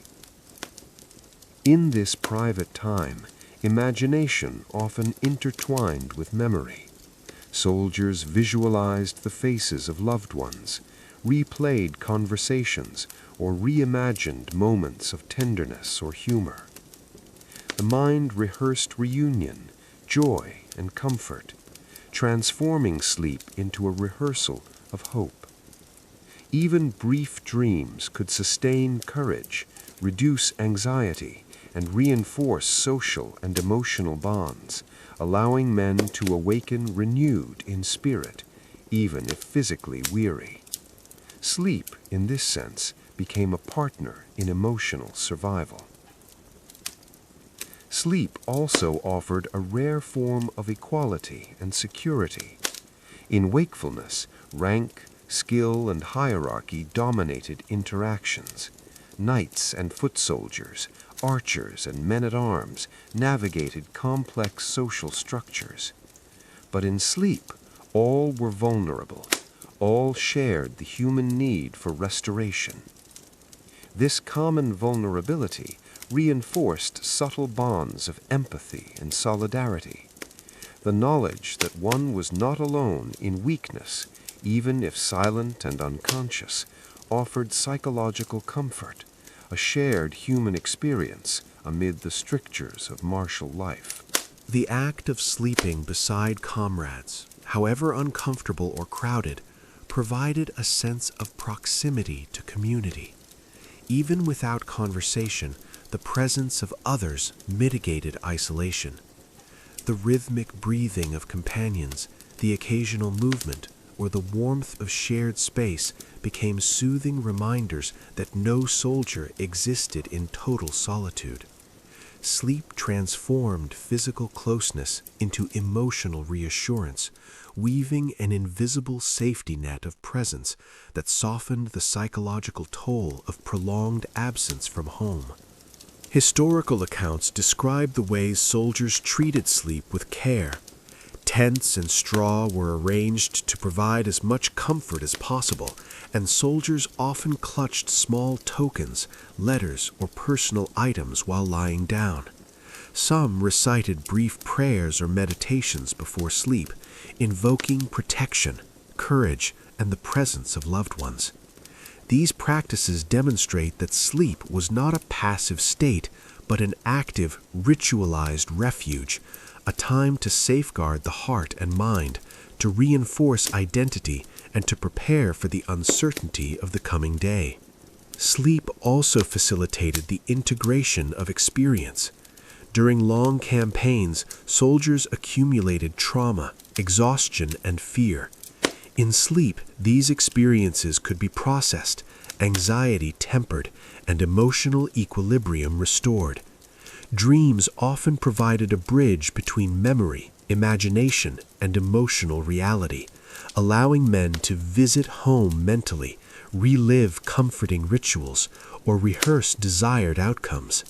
Sleep was both sanctuary and tool, serving as emotional reset, protective buffer, and bridge between longing and hope. Even in the harshest conditions, during siege, rain, or frost, sleep maintained its role as refuge. The soldier who could steal a few hours of rest beneath a tent, beneath stars, or beside a comrade gained more than physical recovery. He regained psychological resilience, the capacity to endure loneliness, and the ability to maintain hope and moral clarity.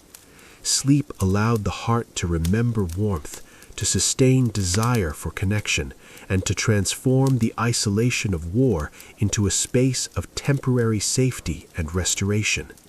Ultimately, sleep in the medieval camp was a sacred practice. It provided rest, yes, but also emotional preservation, continuity of identity, and an opportunity to maintain bonds through memory, imagination, and subconscious presence. Each night, the soldiers surrendered to the gentle embrace of darkness, trusting that through sleep, longing would soften, courage would regenerate, and the invisible threads connecting him to home, family, and comrades would remain intact.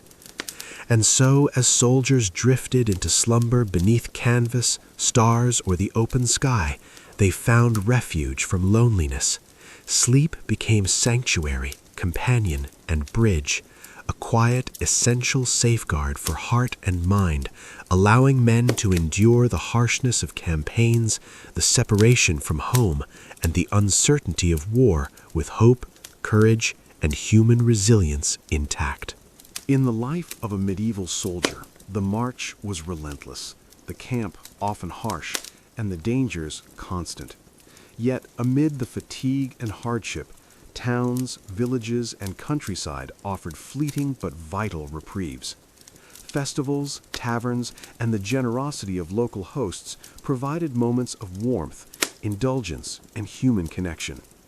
These spaces, alive with music, laughter, and ritual, became temporary sanctuaries where soldiers could breathe, remember home, and experience the joys of community, if only briefly. Festivals were a central part of medieval life, marking the passage of seasons, religious observances, or royal celebrations. When a soldier arrived in a village during such an occasion, the air was transformed. Streets were lined with colorful banners, the scent of roasting meat filled the air, and music from flutes, lutes, and drums created a rhythm that echoed through the town. Dancers twirled in open squares, and children ran with ribbons and hoops. For a soldier accustomed to the monotony of the march or the austerity of camp life, these festivals offered an intoxicating reminder of vitality, community, and the pleasures of domestic life. Taverns, too, were pivotal spaces of respite. Within their smoky warmth, soldiers found not only food and drink, but companionship, stories, and temporary escape. The clinking of mugs, the rise of song, and the laughter of locals created a comforting auditory backdrop, reinforcing a sense of belonging and human continuity. Taverns provided a bridge between the soldier's austere daily existence and the lively communal world he had left behind.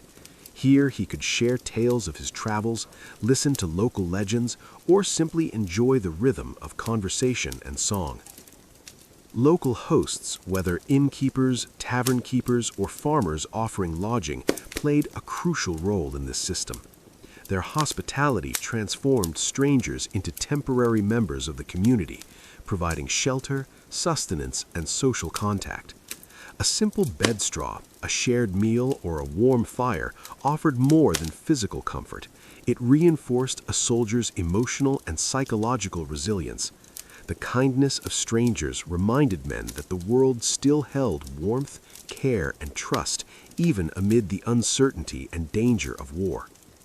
Festivals and taverns also allowed soldiers to engage with local customs, foods, and entertainment. They could taste spiced bread, roasted meats, or ales brewed with local herbs. They could hear folk tales, listen to ballads, or join in dances. These experiences reminded soldiers that life beyond campaigns was rich, joyful, and worth protecting. Such moments also offered relief from the rigidity of military discipline, allowing spontaneity, celebration, and personal expression, all essential to emotional survival. The mingling of soldiers with villagers often led to friendships, alliances, and mutual understanding. Soldiers learned local knowledge, ways of navigating terrain, and the rhythms of rural life, while locals gained insight into the broader currents of the war, protection in times of danger, or simply the pleasure of shared company. Festivals and taverns acted as cultural crossroads where soldiers could reconnect with the human elements of society, laughter, music, and the delicate pleasures of shared experience. Soft sigh of wind, distant chatter, faint sound of dancing feet. These social spaces also offered subtle forms of emotional fulfillment. Soldiers, separated from wives and families for months or years, could temporarily partake in companionship and intimacy, whether through conversation, shared drink, or the lively energy of communal celebration. Such interactions were not substitutes for home, but they provided psychological balance, easing loneliness and reinforcing the soldier's sense of identity beyond the role of warrior. Emotional and sensory engagement in festivals or taverns became essential tools for maintaining resilience on the march. Hospitality in these settings was layered with social and moral meaning. Villagers, innkeepers, and tavern owners were aware of the soldier's precarious position, far from home, reliant on goodwill, and often in need of support. Offering food, drink, or lodging was not merely generosity, it reinforced social norms of duty, reciprocity, and moral honor. Soldiers, in turn, understood these acts as both kindness and moral expectation, often leaving gifts, payment, or promises of return. Through these exchanges, both hosts and soldiers navigated a moral landscape shaped by necessity, trust, and mutual survival. Chronicles and letters from the medieval period describe soldiers' delight at these interludes. Accounts abound of nights spent singing with villagers, participating in dances, or listening to local minstrels. Some soldiers forged enduring friendships, learning local dialects, songs, or customs. Others experienced fleeting but intensely remembered moments of joy. A warm meal, the taste of spiced wine, the laughter of children playing near the tavern. Even the briefest encounters carried weight, sustaining the soldier's emotional life and providing a memory to carry into the hardships of the march. Moreover, festivals, taverns, and local hosts provided context for reflection. Soldiers could observe the rhythms of civilian life, contrasting them with the relentless demands of war. They were reminded of the continuity of human experience, the importance of cultural ritual, and the pleasures of everyday life. These interludes strengthened morale, reinforced the reasons for endurance, and offered a tangible sense of what they were fighting to protect: the communities, customs, and simple joys of home and homeland. And so, for the medieval soldier, festivals, taverns, and local hospitality were more than mere diversion. They were moments of human connection, sensory richness, and emotional restoration. They provided laughter, song, warmth, and shared presence, small yet profound reminders that life continued beyond the battlefield. In these spaces, soldiers could rest their hearts, refresh their spirits, and carry renewed courage into the uncertain roads ahead. Friendships with civilians took many forms. Sometimes it was the innkeeper who shared a warm meal and conversation, learning the soldier's name, origin, and family. Sometimes it was a local child offering a curious glance or a smile, reminding the soldier of children left behind. Farmers and merchants might share information about the terrain, local events, or news from neighboring villages. These interactions, though seemingly mundane, became deeply meaningful. In a world dominated by orders, fatigue, and danger, civility and kindness from strangers offered emotional and psychological relief. The bond between soldier and civilian often relied on reciprocity. Soldiers might perform small tasks, assist in labor, or provide protection to the village in return for hospitality. A conversation exchanged over bread or ale, a gesture of gratitude, or a shared story could create mutual respect. Trust was fragile but precious. A soldier knew that kindness extended by a local could be a literal lifeline, and the civilian understood that the soldier's honor, conduct, and reliability were essential to the well-being of the community. In this dynamic, friendship became both a social and moral contract. These friendships were also emotional refuges. Soldiers, separated from wives, children, and friends for months or years, found solace in conversation, laughter, and shared observation with civilians. Even a brief chat could provide comfort, a sense of belonging, or an imaginative bridge to home. Discussing crops, markets, festivals, or local gossip allowed soldiers to participate mentally in life beyond the campaign. These bonds reinforced the idea that the world was alive, vibrant, and waiting, a reminder of human continuity and stability in the midst of war's uncertainty. Women often played a central role in these relationships. From shopkeepers to mothers, they could offer advice, food, and emotional guidance. Their presence provided care in both tangible and subtle forms. A cup of warm broth, a listening ear, or a simple smile was a small yet profound act of friendship. Such interactions allowed soldiers to maintain a sense of human intimacy without threatening social norms or personal morality. These connections reminded soldiers of love and nurturance, helping to sustain emotional balance amid prolonged campaigns.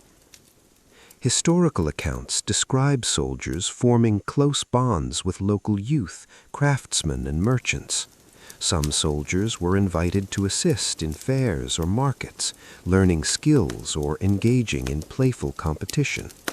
Others exchanged songs, riddles, or stories with local villagers, creating mutual amusement and cultural exchange.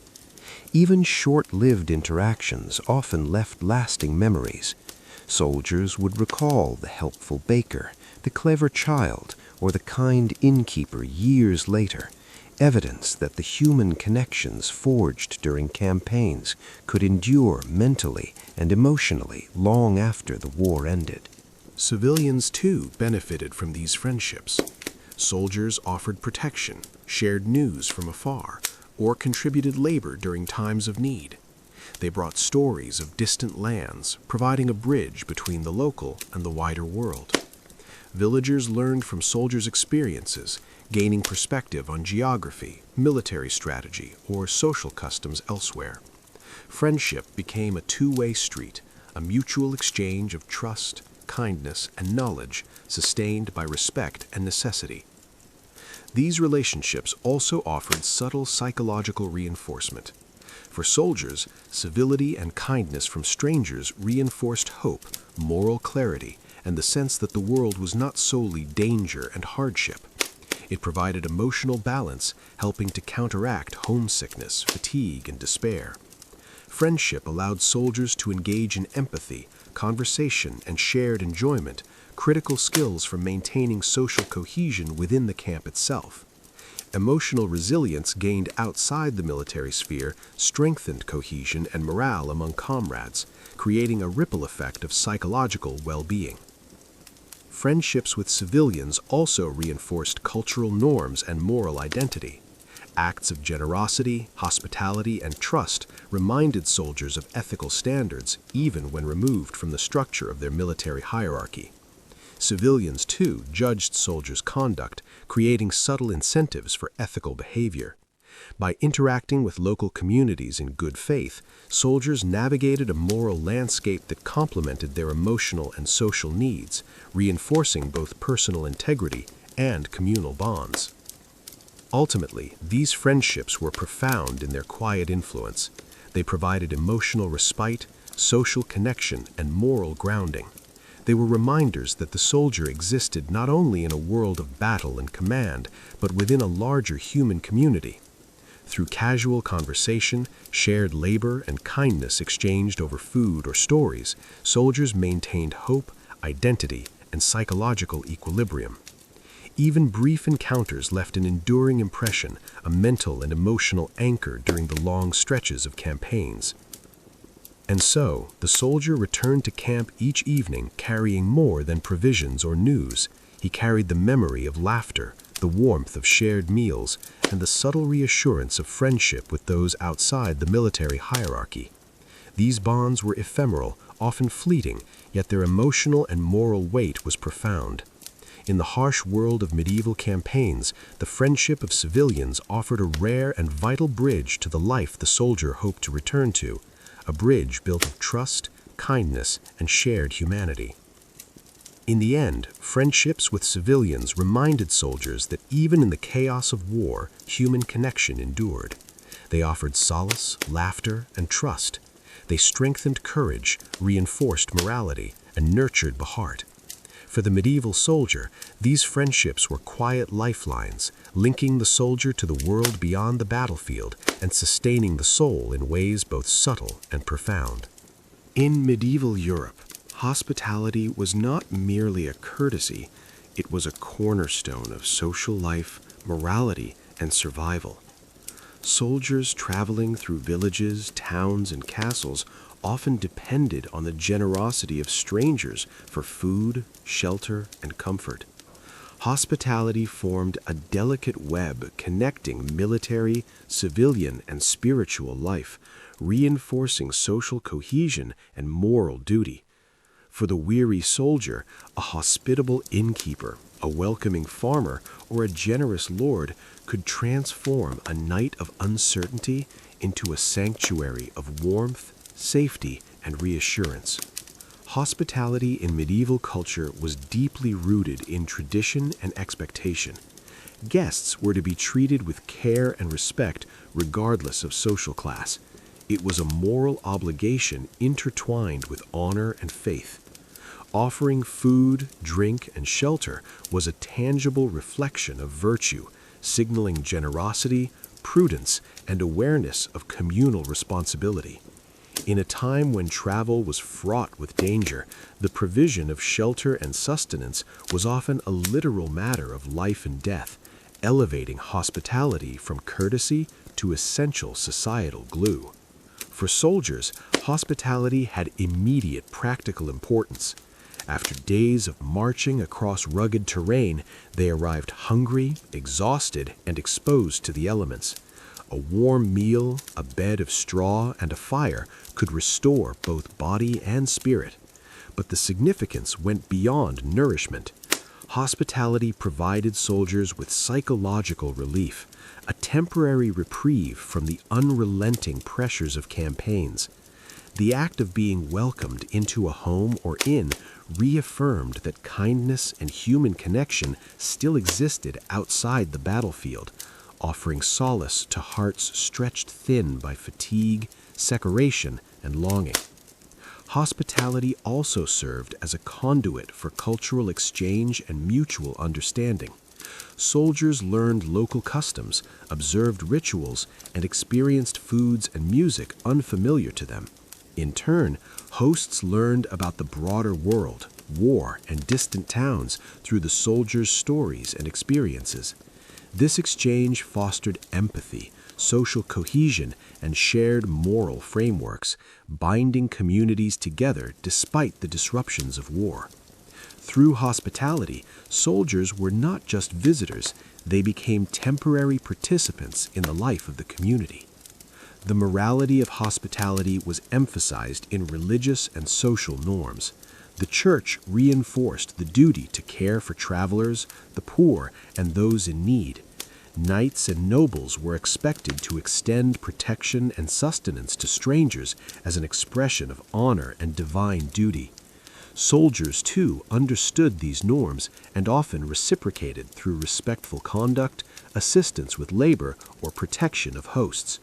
Hospitality, therefore, was not merely generosity, it was a reciprocal moral economy in which trust, ethics, and community were continually negotiated and reinforced.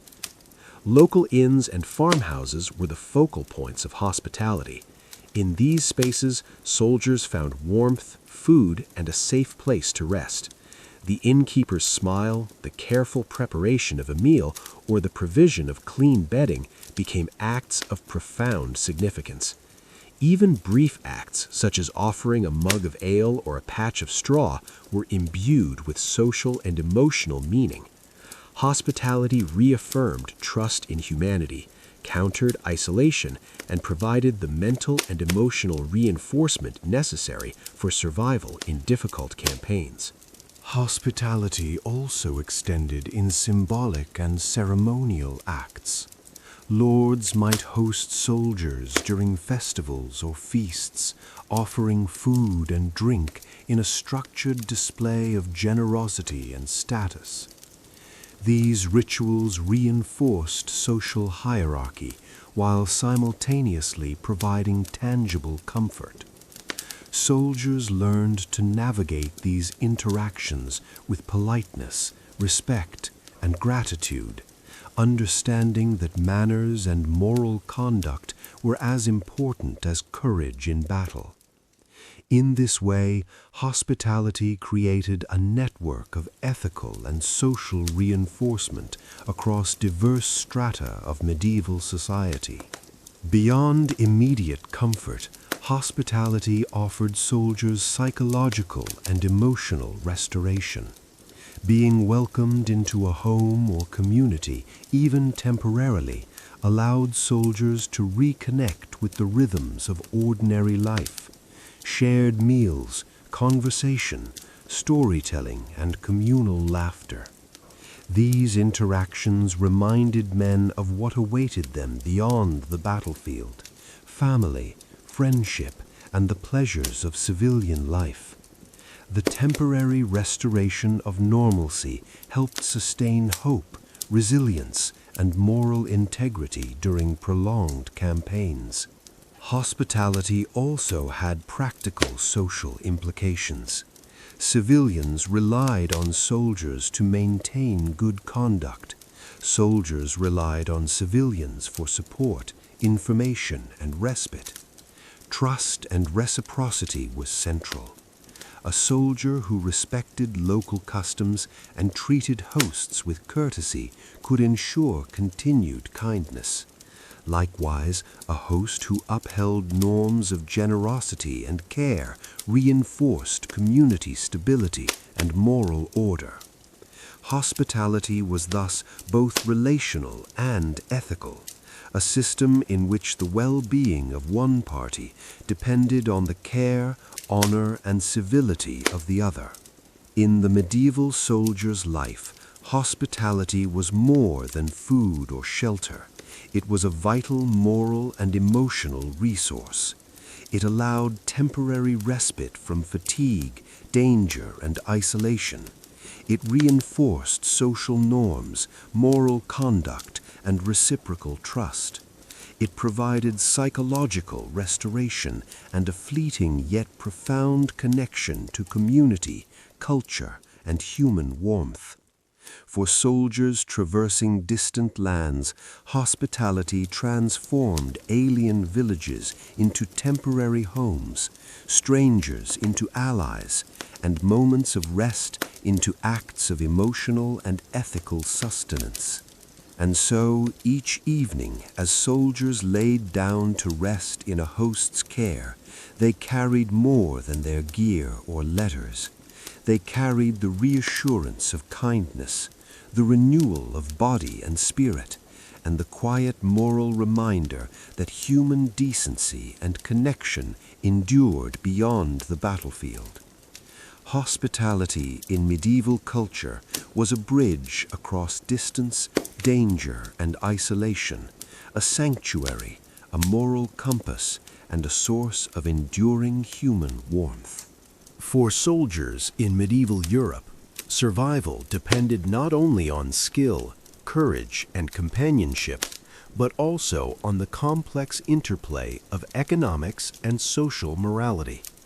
Life on campaign required constant negotiation of resources, food, lodging, wages, and goods, and these arrangements were deeply intertwined with moral perceptions.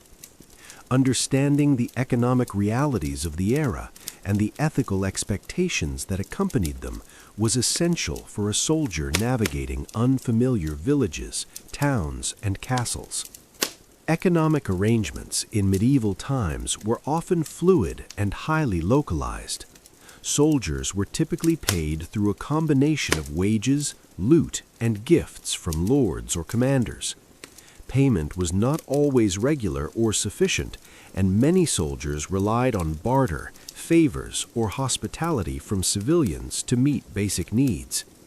Inns, taverns, and farmhouses functioned as critical nodes in this system.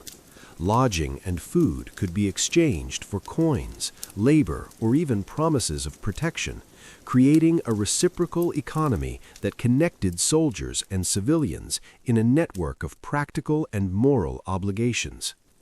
Yet economic exchange in the medieval period was never purely transactional. Moral and social perceptions influenced how value was assigned and received. Overcharging a soldier or denying hospitality could be viewed as dishonorable, while generosity reinforced social status, reputation, and communal cohesion. Likewise, a soldier who accepted food, lodging, or gifts was expected to reciprocate with payment, service, or respectful behavior. Ethics, honor, and trust were embedded into economic interactions, creating a moral economy in which financial, social, and emotional considerations intertwined. Soldiers often navigated this moral economic landscape with great care. Accepting hospitality without proper gratitude or failing to compensate a local host could damage relationships and reputation, both locally and within the broader military community.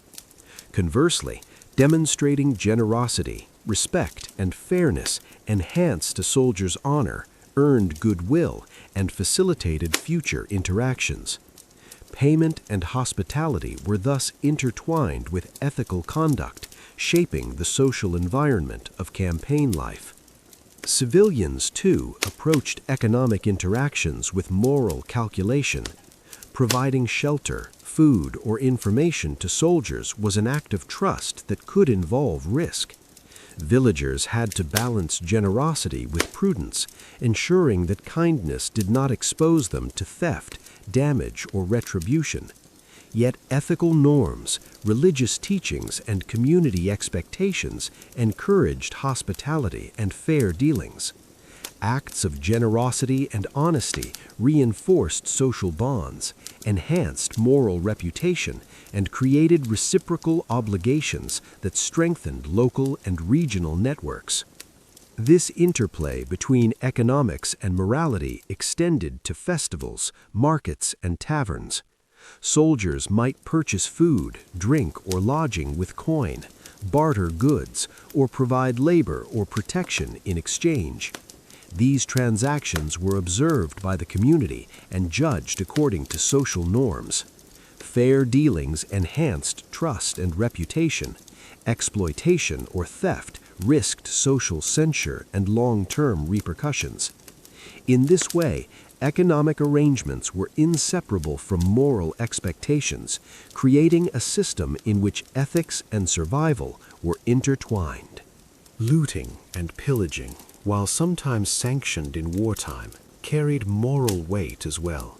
Soldiers and commanders were aware that excessive or indiscriminate plundering could damage honor, provoke retaliation, or alienate potential allies. Ethical conduct in economic matters was thus not only a reflection of personal morality, but also a strategic necessity. Maintaining trust and reputation among civilians and fellow soldiers was crucial to survival and success in campaigns that could span months or years. Monetary exchange, labor, and hospitality were further complicated by social hierarchy. Nobles, knights, and common soldiers experienced economic arrangements differently, and moral expectations varied accordingly. A knight might be expected to compensate a host generously, demonstrate courtesy, and maintain decorum, while a foot soldier might negotiate labor or barter. These distinctions reinforced social norms and hierarchy while maintaining mutual dependence. Each interaction required awareness of rank, ethical behavior, and practical necessity. Economic arrangements also influenced emotional life. Soldiers relying on coins, gifts, or favors experienced anxiety, gratitude, and trust in varying measure.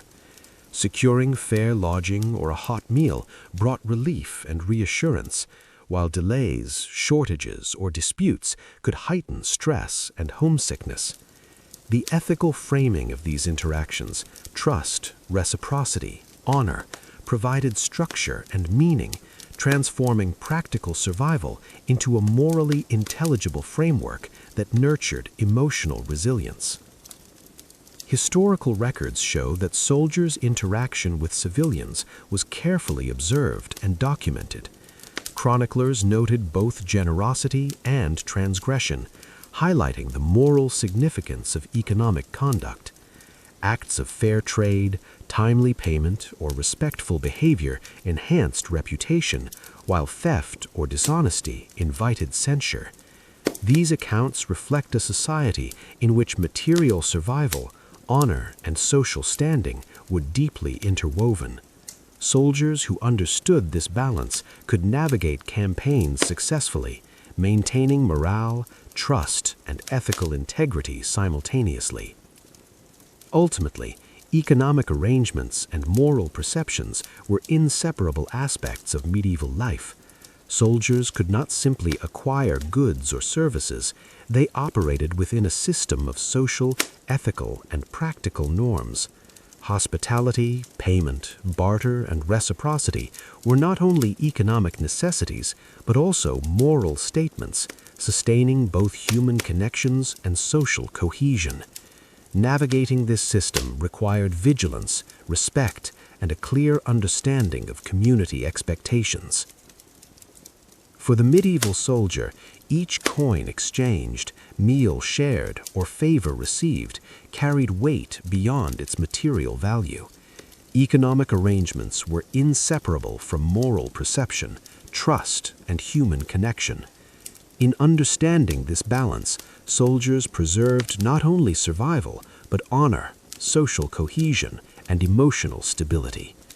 Money, barter, and hospitality were thus threads woven into the fabric of campaign life, tools of survival, instruments of ethical conduct, and conduits of human connection in a world defined by both danger and communal interdependence.